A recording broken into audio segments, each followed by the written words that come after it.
اجازت ہے کہ ذکر پاک شروع کیا جائے۔ بسم اللہ۔ اعوذ باللہ من الشیطان الرجیم، بسم اللہ الرحمن الرحیم۔ الحمدللہ رب العالمین والصلاۃ والسلام علی رسولہ الکریم وآلہ الطیبین الطاہرین المعصومین المنتجبین المہدیین المظلومین الذی اذھب اللہ عنہم الرجس اہل البیت ویطہرکم تطہیرا۔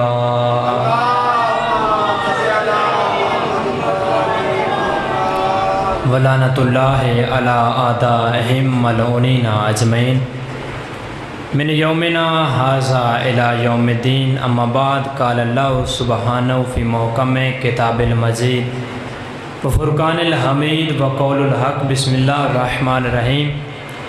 ام یحسدون الناس علی ما آتاہم اللہ من فضل۔ صلوات پڑھیں بلند آواز سے۔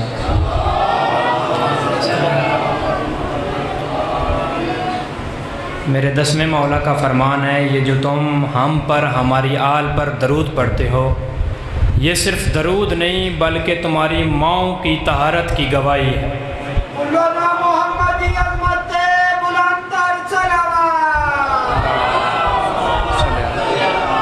محمد یہ صرف درود نہیں بلکہ تم اپنی ماؤں کی طہارت کا اعلان کرتے ہو۔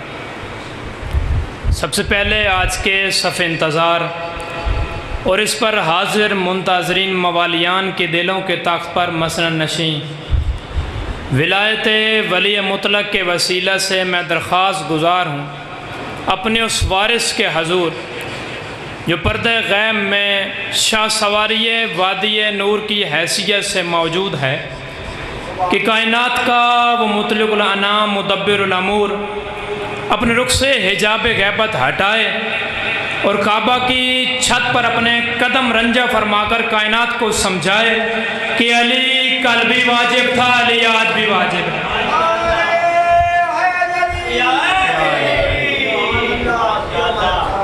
دو چار جملے عرض کرنے ہیں، اگر آپ کے ذہن عالیہ میری طرف متوجہ ہوں گے۔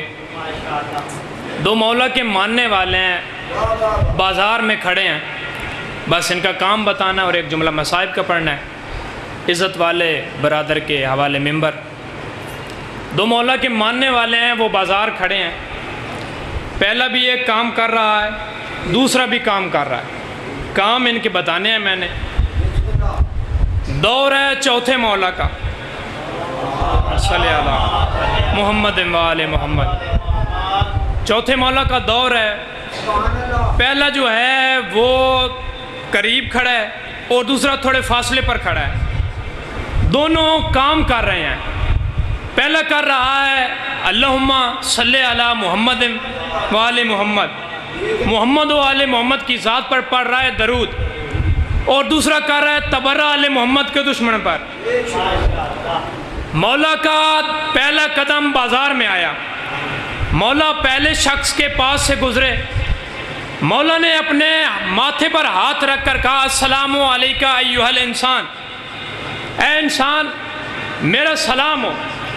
اس نے کہا علیکہ السلام یا ابن رسول اللہ۔ مولا گزرے، جب مولا دوسرے کے پاس آئے تو دوسرے شخص نے مولا کو سلام کیا، مولا اس کے پاس سے گزرے تھے، مولا نے اونچی آواز میں اس کے سلام کا جواب نہیں دیا، آہستہ آواز میں سلام کا جواب دیا اور مولا چل دیے۔ وہ دوڑا دوڑا مولا کے پاس آیا، اس نے کہا مولا آپ مجھ سے بہتر جانتے ہیں، آپ شریعت کے بانی ہیں، سلام کرنا ہے مستحب، اس کا جواب دینا ہے واجب۔ مولا میں نے سلام دیا، آپ نے جواب نہیں دیا۔ مولا نے کہا تو کر رہا تھا عظیم عبادت، اور زین العابدین نے جرأت نہیں کی کہ سیدہ کے دشمن پر تبرہ کرتے ہوئے بندے کو بندہ روکے۔ تو کر رہا تھا سیدہ کے دشمن پر تبرہ، اور زین العابدین نے جرأت نہیں کی تجھے روکوں۔ عید کا دن تھا، آخری جملہ فضائل۔ دو سوال کیے میرے بادشاہ حسین نے، ایک سوال کیا نانا سے، ایک سوال کیا اماں سے۔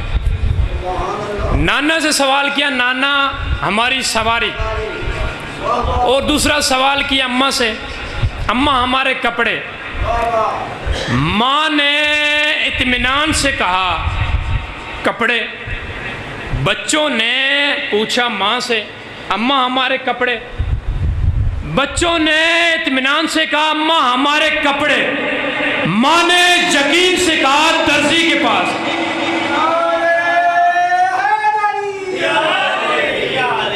بیٹوں نے مطمئن ہو کر کہا اماں ہمارے کپڑے۔ ماں نے یقین سے کہا درزی کے پاس۔ اگر ابھی تک سیدہ کی زبان سے درزی نکلا نہیں تھا، دروازے پر دستک ہوئی۔ کون ہستی ہیں؟ وہ ہستی ہیں جو سید الملائکہ ہیں۔ انہوں نے اگر کہا انا خیاط الاسنین، میں اسنین کا درزی ہوں۔ جب بی بی فضہ نے دوسری دفعہ پوچھا کون؟ آواز آئی انا خیاط الاسنین، میں اسنین کا درزی ہوں۔ بی بی نے تیسری دفعہ پوچھا کون؟ آواز آئی انا خیاط الاسنین، میں اسنین کا درزی ہوں۔ بی بی نے کہا سردار آپ نے کہہ دیا کہ انا خیاط الاسنین، میں اسنین کا درزی ہوں، تو دوسری دفعہ کہہ دیتے کہ میں سید الملائکہ ہوں، تیسری دفعہ کہہ دیتے میں امین وحی ہوں۔ تو جناب جبرائیل نے کہا تجھے پتہ نہیں بطول کی زبان سے درزی نکلا ہے، اور جو بطول کی زبان کو جھٹلائے پھر لعنت قیامت تک اس کا پیچھا نہیں چھوڑتی۔ تجھے پتہ نہیں بطول کی زبان سے درزی نکلا ہے، اور جو بطول کی زبان کو جھٹلائے پھر لعنت قیامت تک اس کا پیچھا نہیں چھوڑتی۔ اور دوسرا سوال کیا؟ نانا سے۔ نانا ہماری سواری۔ بادشاہ نے پوچھا نانا ہماری سواری کیسی ہوگی؟ نانا نے کہا کہ بیٹا تمہاری سواری ایسی ہوگی، نہ ہی کائنات میں آج تک کوئی ایسا سوار ہوگا اور نہ ہی کسی کی ایسی سواری ہوگی۔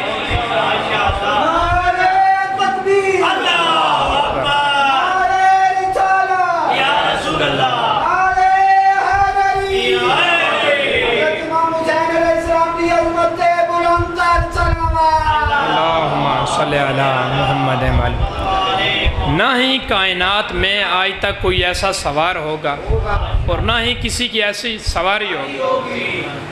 ہمارا رسول غریب نہیں ہے، ہمارا وہ رسول ہے جس کی 11 بیویوں کے الگ الگ گھر ہوں، وہ رسول غریب نہیں ہوتا۔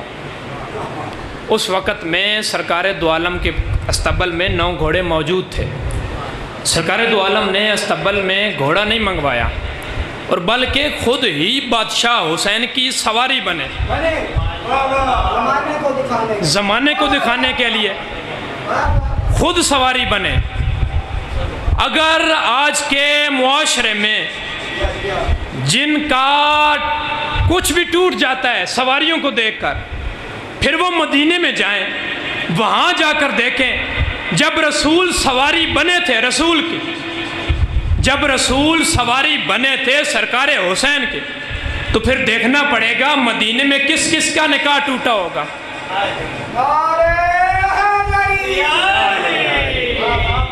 سرکار نے اپنے کندھوں پر سوار کیا، آخری جملہ، کندھوں پر سوار کیا، سرکار چند قدم ہی چلے، چلتے چلتے نبی تخلیق کرنے والی پیشانی پر پسینہ آیا، وہ پسینہ جس سے نبی تخلیق کیے جاتے ہیں۔ تو وہاں بندوں میں سارے ایک بندہ رسول کے قریب آیا۔ یہاں معاشرے کا بھی اصول ہے، کوئی پیر صاحب ہیں، اگر وہ اپنے بچے کو اٹھائے، جو اس کا مریض سب سے زیادہ قریب ہوگا وہ کہے گا کہ سرکار آپ تھک گئے ہیں، اپنا بچہ مجھے دے دیں، میں اٹھا لیتا ہوں۔ وہاں مدینے میں بھی سرکار دو عالم کے ساتھ موجود تھے، انہوں نے کہا کہ سرکار آپ تھک گئے ہیں، حسین کو مجھے دے دیں۔ سرکار نے کہا تجھے پتہ نہیں حسین اٹھانے کے لیے محمد ہونا ضروری ہے۔ حسین اٹھانے کے لیے محمد ہونا ضروری ہے۔ اتنی عظمتوں والے، اتنی شان رکھنے والے ہمارے مالک، پورا گھر قربان ہو گیا اس علی ولی اللہ کی خاطر۔ آپ کی عظمت کے لیے ایک جملہ عرض کر دوں کہ کوئی بھی ذاکر وائز پڑھے، کوشش ضرور کیجئے گا کہ ایک آنسو آ جائے۔ یہ ایک آنسو کی قیمت آپ کو یہاں نہیں ملے گی، قبر میں ملے گی۔ یہ آنسو کتنا قیمتی ہے کہ آپ کا ایک آنسو پروردگار اسے ضائع نہیں ہونے دیتا۔ سیدہ اپنے رومال میں لپیٹ کر اپنے بیٹے کے زخموں کے لیے لے کر جاتی ہیں۔ آج رکم نے سیدہ جب بی بی پلٹ کر آئی نا مدینہ شام سے قید نبھا کر، تو بی بی نانا کے نور محل کے قریب آئی اور اپنے دامن سے ایک سرخ رنگ کا کئی سوراخوں والا کرتا نکال کر نانا کی قبر پر رکھا۔ نانا کی قبر کانپی اور بی بی نے کہا بس نانا۔ آواز آئی بیٹی آپ کو بھی زخم آئے ہیں؟ بی بی نے کہا نانا آج ایک زخم سناؤں گی، پھر آؤں گی، پھر اپنے زخم سناؤں گی۔ نانا نے کہا بیٹی اپنے زخم سناؤ۔ نانا 28 رجب کو ہم نے مدینہ چھوڑا، 2 محرم کو ہم کربلا کی زمین پر پہنچے۔ نانا میرا زخم سننا۔